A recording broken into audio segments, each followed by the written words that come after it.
is start off with just kind of an intro screen, and then send me the link so that I can post it to my account as well. So that we start off with just sort of a kind of an intro screen. Can we turn the intro screen live? Like, so they can't hear us, but just sort of a intro screen.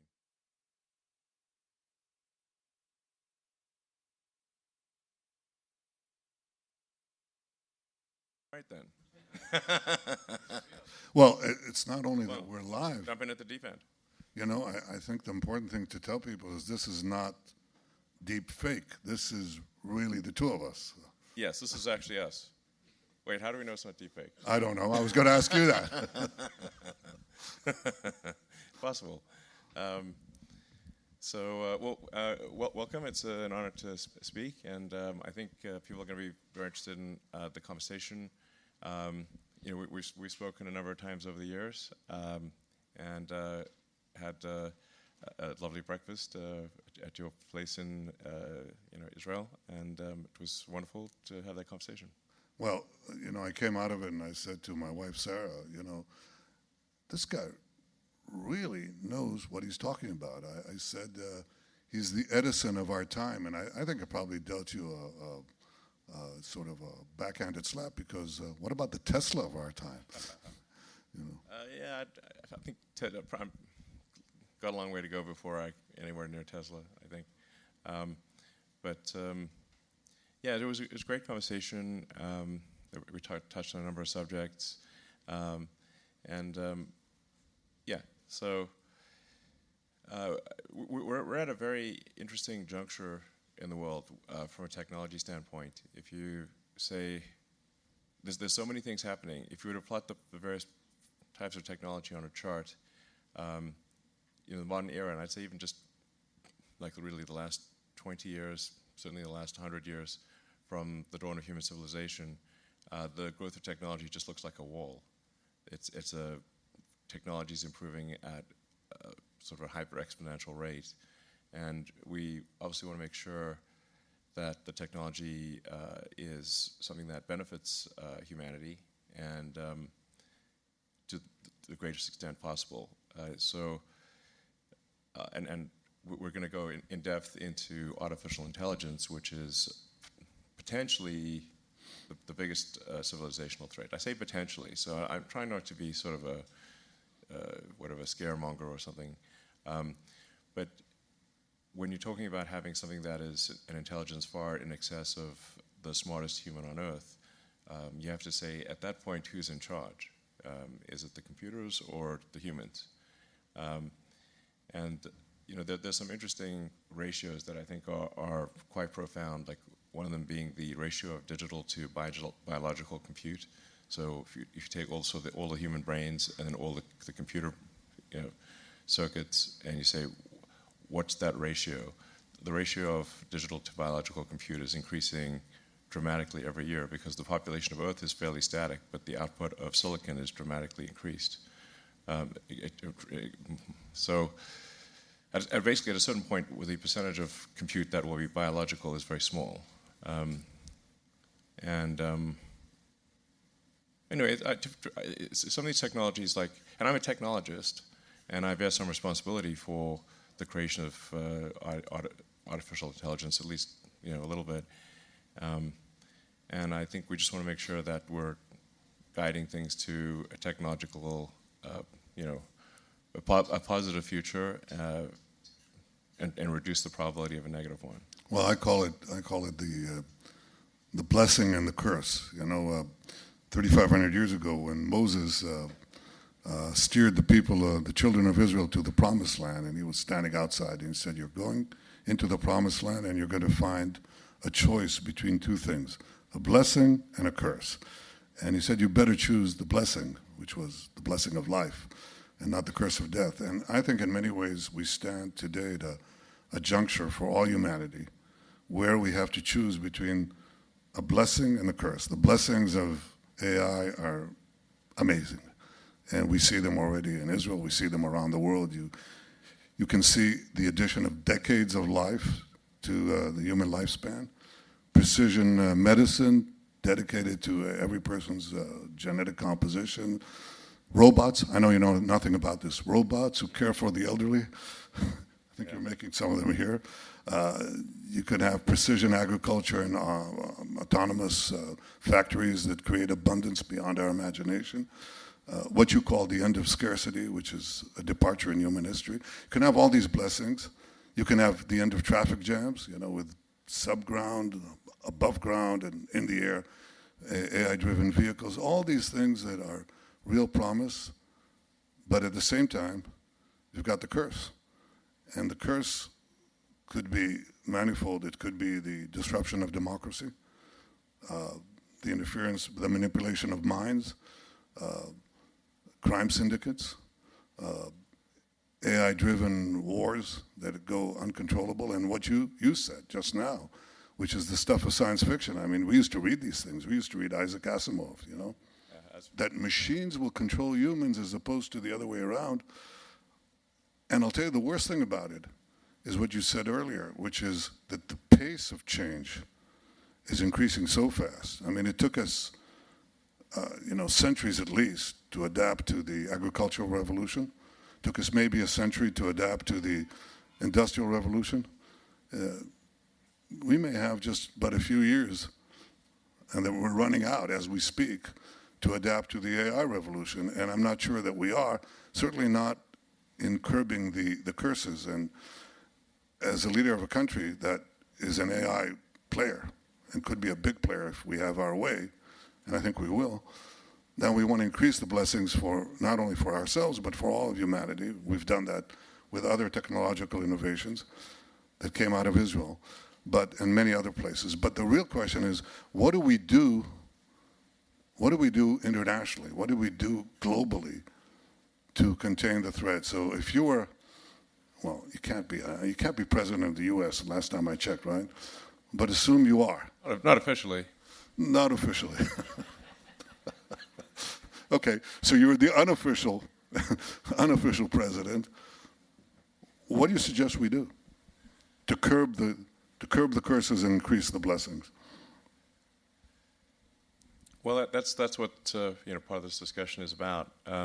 So I've actually met with a number of world leaders and to talk about AI risk, because I think for a lot of people, they don't, unless you're really immersed in the technology, you don't know just how significant the risk can be. And I think the reward is also very positive. So I don't want to be, I'm not in it. I tend to view the future as a series of probabilities. There's a certain probability that something will go, wrong. Some probability it'll go right. It's kind of a spectrum of things. And to the degree that there is free will versus determinism, then we want to try to exercise that free will to ensure a great future. And the single biggest rebuttal that I've gotten among leaders in the West with regard to AI is that well, sure, the West might regulate AI, but what about China? Because to your point about which countries will have significant leadership in AI, China is certainly one of them, one of the very top, or potentially number one. So if China basically does not regulate while others do, then will the other countries be at a disadvantage? That's the single most common rebuttal that I got. So I went to China, met with some of the senior leadership, and I talked about the risks of AI. And one of the points I made is that if you create a digital superintelligence, that digital superintelligence, if it is sufficiently powerful and care is not taken, that digital superintelligence could be in charge of China instead of the CCP being in charge of China. I think that argument did resonate. Must have gotten some attention. Yeah, the CCP prefers to be in charge, and bit of a dry house we got here. Anyway, so I think they understand the argument. Like, look, if you create digital God, and now that is the boss of you. That's not something that Yeah, appeals to them. So, well, let me give any government. Yeah, I think there's another thing, though. I mean, I see this as three layers. How do you? I've been thinking about this ever since we spoke about it. How do we? And I read some of the books, including some of the people that we're going to talk about later. Tegmark's book, which I thought was really absorbing and stimulating. But how do you get the international regime to control this thing? Okay. Well, okay. If you look at it and you look at the first thing you can do is get like-minded states, I call them the like-minded smarts, to agree on a code of ethics and a code of conduct, and that's pretty easy. We can do it within our countries and between our countries. And we can cooperate to ensure the blessings and curb the curse as much as we can. We do that in civil aviation, we do it in other things too, okay? And we do that actually beyond the democracies. The second tier is the other regimes, the other systems. And there, I look at nuclear weapons. Okay, how did we control nuclear weapons? Everybody says, well, we had treaties, we had arrangements. That's not what controlled nuclear weapons. What controlled nuclear weapons and gave us 75 years of nuclear peace is deterrence. Basically, MAD, what they call mutually assured destruction. That was enough, and I hope will be enough, to contain the curses inherent in these weapons of mass destruction. I think there is something beyond that machines will take over. It's that if we don't have a code of conduct between the major powers, you'll have MAC, mutually assured chaos. If anybody punches the other side, and you'll have a response, then you'll have a runaway chain of events that could foster such global disruption that everybody loses. So that may persuade the established powers and superpowers. But then you have the third problem, which I think is the most difficult one. What do you do about what they call bad actors, which is a laundered way of saying rogue states, crime syndicates, runaway corporations? How about runaway individuals? I mean, like, remember the James Bond movie where you see the guy in some island and he's manufacturing the Spectre argument you have? But to do that, you need computation, you need big data, and you need basically algorithms and very able people. Could we trace that? Could we control that? Assuming we got the first part, the like-minded smarts, and then we had some kind of code of conduct and mutual deterrence among the big guys, could we police the planet against the little guys or the rogue factors? Yeah, that's a great question, and I think the answer with respect to digital superintelligence is yes, because although, like, if you see a movie like, say, Terminator, you see the intelligence appears to be in the robot, but actually the intelligence is in large data centers, large server centers. So think of it more like, if you see some of these data centers, you just see computers, like, you can practically see the curvature of the Earth. That's how long the corridors are. I mean, these gigantic, massive warehouses or buildings with, in some cases, hundreds of thousands of computers. For extreme digital superintelligence, it's not subtle. So it's not someone in barriers. What you're saying is there are barriers to entry that will be difficult to overcome. What I'm saying is that you'll be able to see if you have an infrared camera from space, you'll be able to see where it's traceable. Located. you can actually identify it. Yes, because if you've got a sort of, say, 100 megawatt data center, that you're going to have 100 megawatts of heat column. So in infrared, this will show up like it won't be subtle. It's not a drug dealer. It's not a drug dealer in the Amazon who's doing this, No, it's hard to hide a giant service center. Maybe at the bottom of the ocean or something. But I mean, it requires a lot of capital. It's a lot of power, and it's not something that you can just sort of hide in a small location. Well, in the case of nuclear weapons, there are two principal components, which are the necessary and in many ways sufficient, and that is you have the capacity to enrich uranium, which requires these plants, and you have to have basically nuclear scientists. And the nuclear scientists you can fit in a room smaller than this to produce a nuclear device. Yeah. But you can trace the other component fairly well, so we know. And we're doing our best to prevent it, rogue states from having it, principally Iran. But what you're saying is there's a definable universe, a small one actually, of capable actors Yeah. in AI, which I think is good news. I mean, it allows, at least for the hope of some kind of regulation or some kind of controls over it. Yeah, that essentially is what I think gives some hope for at least digital superintelligence. Now, you can certainly have, you should really think of AI as a spectrum, like a very, very wide range of simple AI that will do, automatic calendaring or something. Or in fact, one thing would be much appreciated is if we could apply a better AI for autocorrect on my phone, because that would be a great benefit. If AI is so great, why is autocorrect to suck? It's sort of like anyway. But there's varying degrees of AI that go from doing simple functions to levels of intelligence that I think are hard for us to comprehend as individuals, and at the very high level, the stuff that's least understandable requires massive amount of power, large number of computers, and the right software and the right data and everything. So it's something you'd notice. It's not difficult to hide. Sort of similar to uranium, you can sort of detect the uranium radiation. I agree with you. It's actually very easy to build nukes. Yeah. Well, we're trying to make it harder on the bad guys. We're doing our best, and I've devoted a good chunk of my adult life to preventing Iran from acquiring nuclear weapons because it's a bad actor. It's chance death to Israel, death to America, and they want to have ICBMs to deliver that threat. You don't want them to be able to reach Fremont or New York or Dallas or any place else and threaten you and blackmail you. Yeah. I'll tell you a funny anecdote about Iran in this case.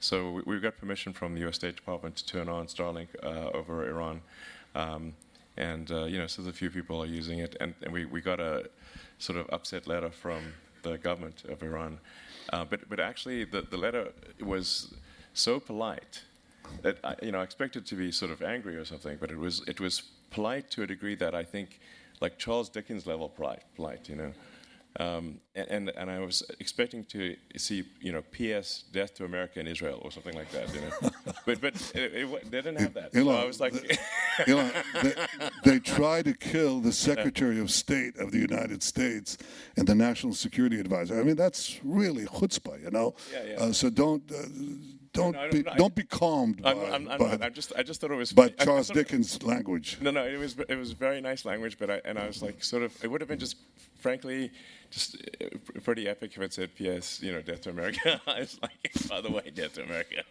I don't know. It's just. Well, that's an interesting subject, which I hope we can pursue later on today. But I think, these regimes basically are based on the ability to control the minds of their people, and to the extent that you can facilitate what I know you believe in deeply, which is pluralistic views to be heard. Well, people are discussing it all over the place in the free world, but what makes the unfree world unfree is that you can't have this discussion. Yeah, you can't do anything. Right, totally.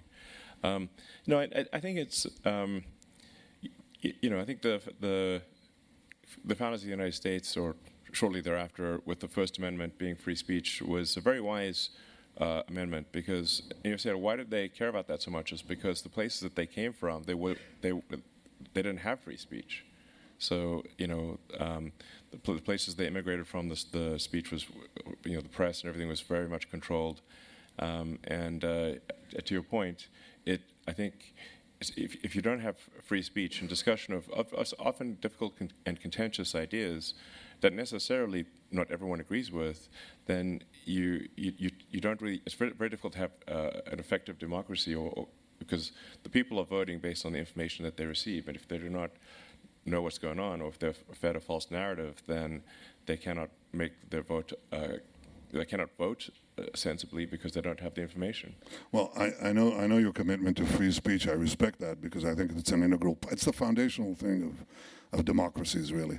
But I also know your opposition to anti-Semitism. You've spoken about it, tweeted about it, and all I can say is I hope you find within the confines of the First Amendment the ability to stop not only anti-Semitism or roll it back as best you can, but any collective hatred of a people that anti-Semitism represents.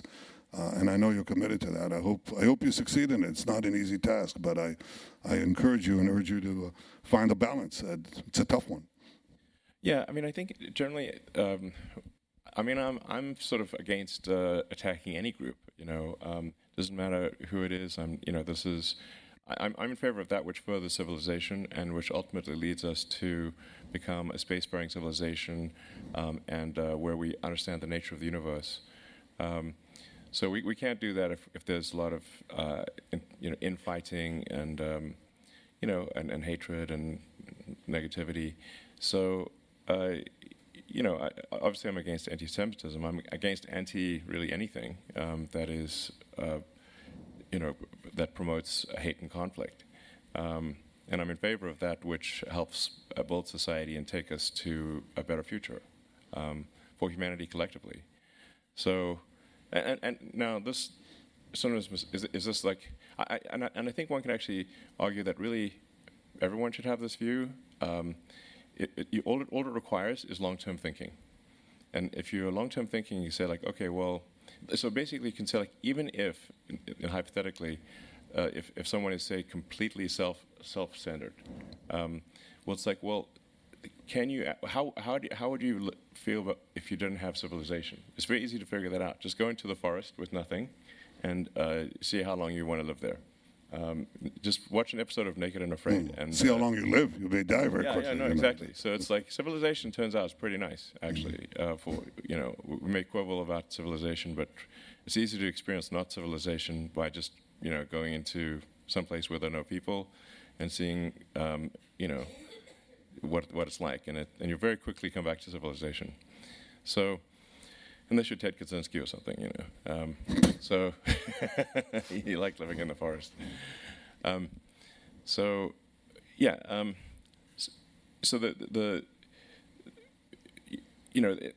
now free speech does at times mean that someone you don't like is saying something you don't like. If you don't have that, then it's not free speech. Now that doesn't mean some sort of negativity should be pushed upon people, because for the X platform, unless it's interesting, entertaining, engaging, then we will lose users. People will want to not use our system if they find it to be unpleasant. Our overarching goal for the X platform is to maximize unregretted user time. So if you spend half an hour on the X platform, did you learn a lot? Were you entertained? Did you perhaps laugh a little bit? In fact, I find it to be the best source of humor. I laugh more on stuff that I read on X than everything else combined. So, I think that's a good thing. But it's also important to bear in mind that there are 550 million monthly users, now going to maybe 600 million monthly users, and any given day there's on the order of 100 to 200 million posts to the system. This is a lot of material. So in amongst the 100 or 200 million, and I'm excluding retweets or reposts, as I say, new wording. Some of those are going to be bad. It's impossible to say, and you can't police it in advance, but you can say after the fact, oh, it's getting reported as hate speech. Okay, well, we're going to de-amplify. We're not going to promote hate speech, so because we think probably that's not what people want to hear.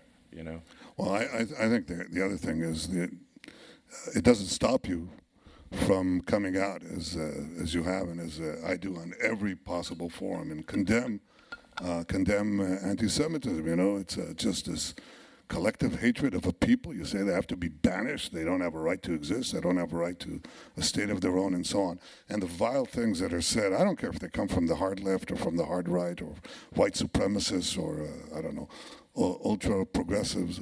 For me, that's something that I condemn, and I think that it's important to come out. And that's quite a separate question. The condemnation is quite separate from the question of access. The one access idea that I have, and I don't even know if it's technically possible, is to prevent the use of, bots, armies of bots, to replicate and amplify it. So at least if you get a crazy guy and a hateful guy, let him be speaking for one voice rather than arming, an army of an army of fake millions to do this. Absolutely. This is actually a super tough problem. And it's part of really, I'd say that maybe the single most important reason that we're moving to having a small monthly payment for use of the X system is it's the only way I can think of to combat vast armies of bots, because a bot costs a fraction of a penny, call it a tenth of a penny. But if somebody even has to pay a few dollars or something, some minor amount, the effective cost of bots is very high, and then you also have to get a new payment method every time you have a new bot.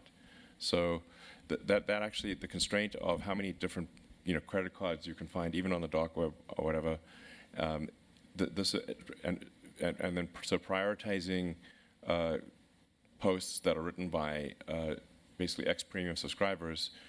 And we're actually going to come out with a lower tier pricing. So it's, we want it to be just a small amount of money. This is and it's a longer discussion, but in my view, this is actually the only defense against vast armies of bots. Mm-hmm. Because as the AI gets very good, it's actually able to pass these sort of capture tests better than humans. In fact, one of the ways you might say, like, wait a second, this passing the test too fast.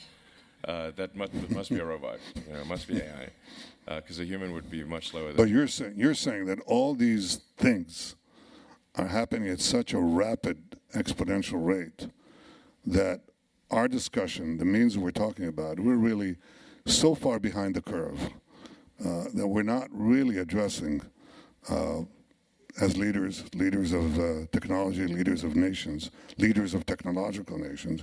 We're not really addressing these massive changes that are changing humanity and our world and our future. Not in the future, it's right now.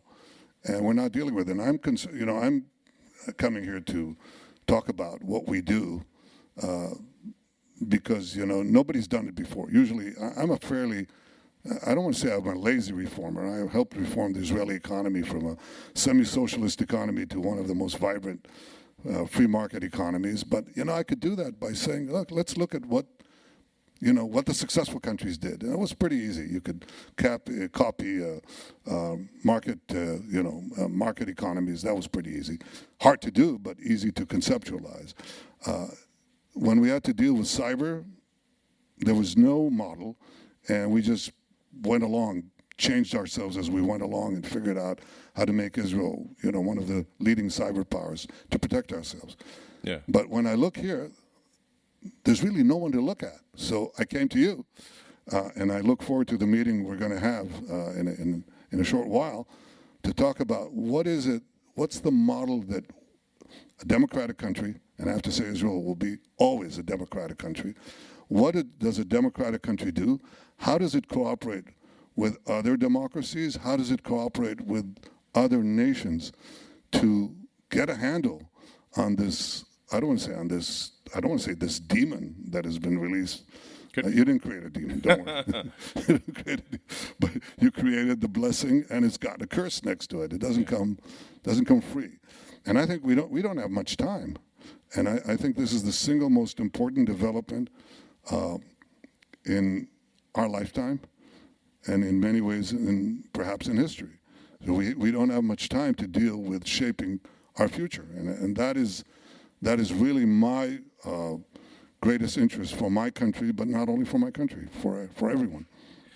I couldn't agree more. Actually, I guess before we bring the other participants on, speaking of Israel, Yeah, speak of it. there's as you saw some protesters outside, and to be frank, probably got the most amount of negative pushback from people at Tesla about this interview than anything else I've ever done.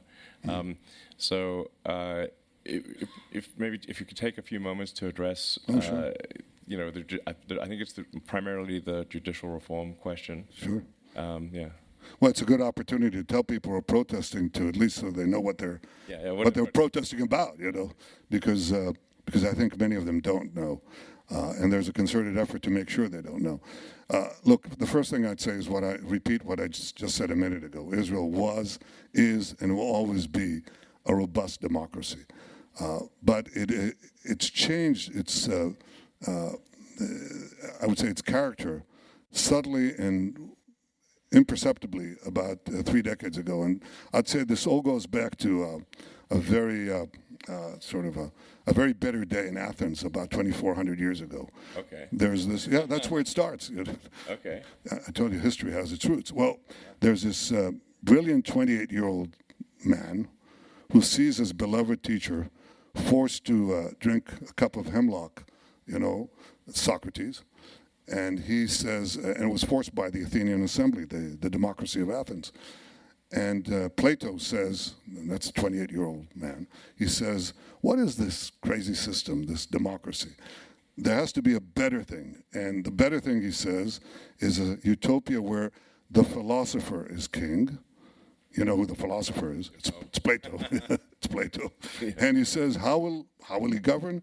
He'll govern with 300 guardians that he'll appoint, and they'll appoint their successors and so on. Now, this idea sort of ambled its way through the Middle Ages and was soundly rejected in modern times, first by John Locke and then Montesquieu, and then the fathers of the American Revolution.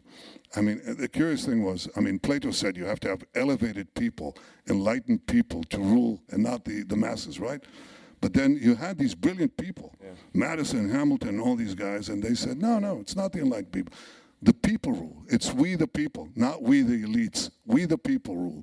But the way you rule and the way you balance in democracies, majority rule and individual rights, is a balance between the 3 branches of government. Okay? In Israel, that balance 30 years ago began to change. And we have the most activist judicial court on the planet. So it steadily arrogated to itself the powers of the legislature and the executive, where it basically decides. Democracy is supposed to be checks and balances of the 3 branches on each other. In Israel, the judiciary has no checks and no balances. It just has power. And so there's a request to try to bring it back into line, and that has been sort of boiling all the time. I came in, and there was a proposal put in, which I thought was bad, which is to reject one imbalance by creating another imbalance. If the court can rule against any decision made by the government or the parliament, then let's now correct it by having the parliament reject any decision with a simple majority that the court makes. I thought that's a mistake. It's moving the pendulum from one side to the other side. It has to be in a happy middle. I've been looking for that happy middle. I have a majority in the parliament, in the Knesset, to legislate anything, but I didn't. I held back because I want this to be a consensus. And so we made the minimal changes that would bring back a little of the balance that we had in Israel's first 50 years, and that's what we're trying to do now. I'm still reaching for a consensus. If I can't reach it with the other side of the political aisle, which becomes very difficult in today's democracies with the polarizing effect of social media, and big money and big data that is used to polarize even further, to arrange demonstrations anywhere on the planet. Then, if I can't do it with the other side of the aisle, then I want to do it with the public. That is to have as broad a consensus for a minor correction, basically some correction on how we choose judges, because otherwise we have, basically 15, in many ways, unelected officials. By the way, I think gifted people, good people, but they replace the government. They're sort of unelected, and they decide everything. That's not exactly democracy. So we're trying to get Israel back to where it was before. I hope we succeed. I can tell you that as soon as I get back to Israel after this week, that's what I'm going to focus my attention on. I hope we succeed. But it's not, I'm described as something between, I don't know, Attila the Hun and Genghis Khan. Elon, you read a lot of books. I read the Federalist papers a couple of times, I'm versed in the theories of democracy and the balance between the three branches of government. That's what I'm trying to achieve, nothing more. And it's not an easy thing to be maligned. I know you've never seen that, right?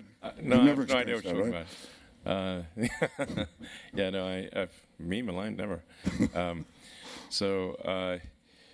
Yeah, no, I guess, and we don't want to spend obviously too much time on the subject since this is primarily about AI sort of existential risk. But and it's difficult for people here to know exactly how other systems work. But certainly the press in the U.S. has not portrayed the reforms you mentioned in a positive light.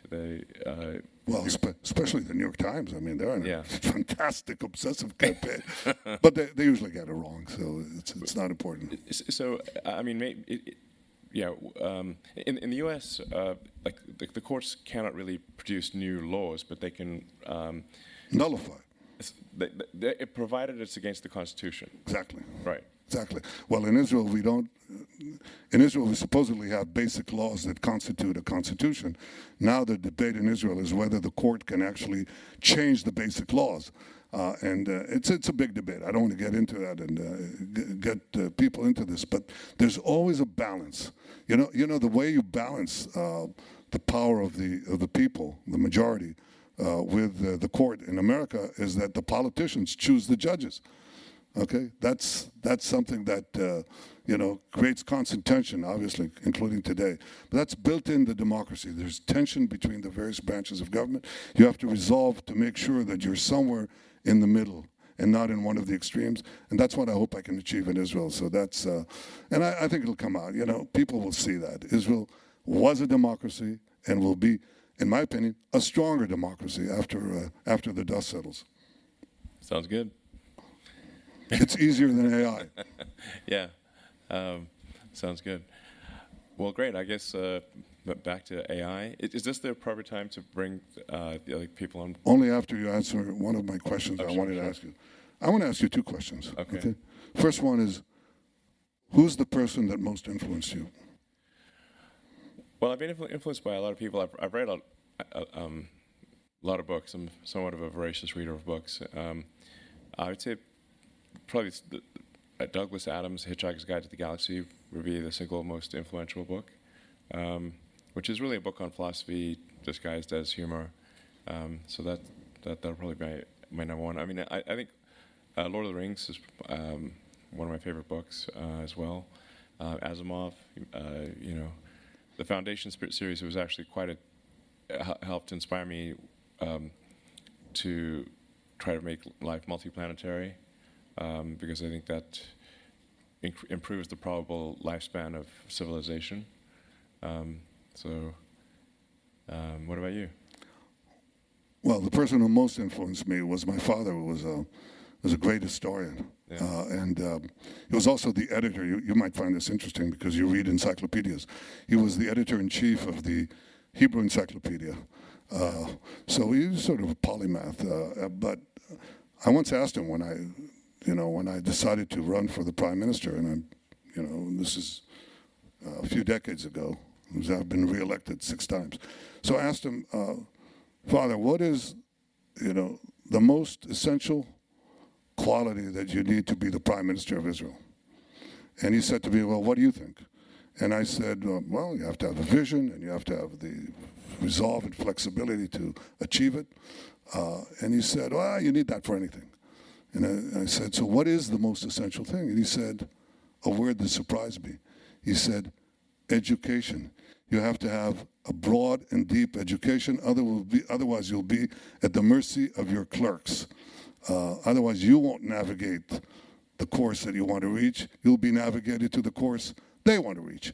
And I found that to be actually very sound advice that I find hard to maintain, but I read also all the time to increase the intellectual capital and not deplete it.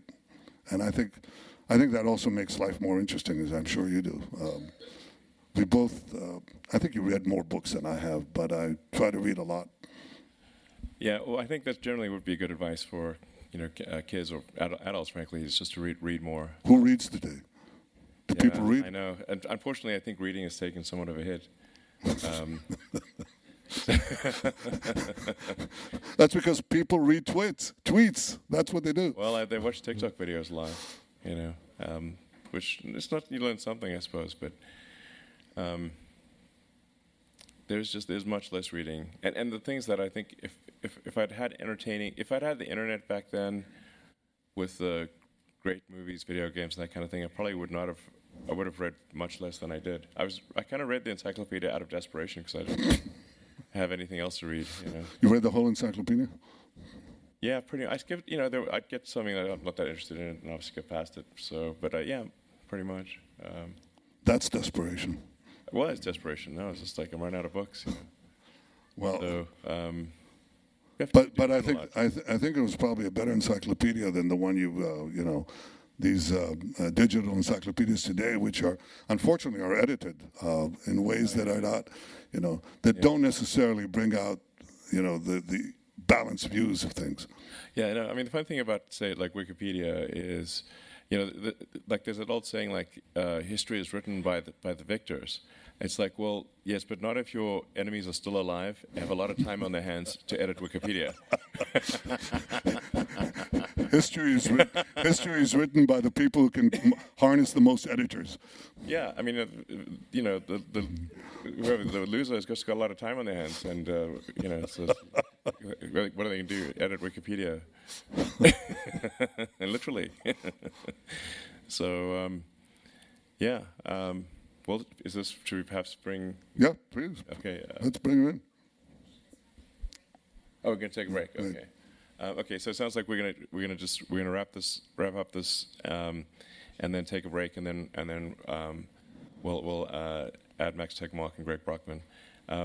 Is there any last words you'd like to say for just the two of us? Well, I appreciate the opportunity to pick your brain on something that is so important for the future of my country and the future of the world. And I really think that we don't have much time. We don't have much time. Yeah. Well, one of the things maybe we'll do it another time, but I went to Hebrew preschool, and I can sing a pretty good Hava Nagila, so maybe I'm going to have a sing-off at some point, but I don't know if we have time today, but... and if you want to, go ahead. I'm not going to stop you. Well, we need some music.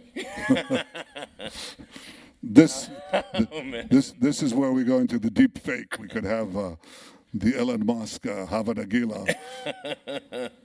All right. Well, I guess we'll take a break now. Maybe kick it off with some Hava Nagila in the next session or something. Terrific. Thank you.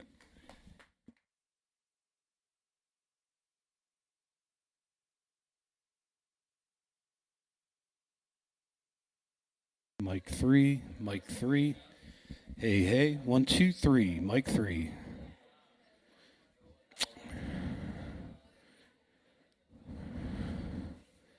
So 1, 2, 3, 4. Okay. Moving mics.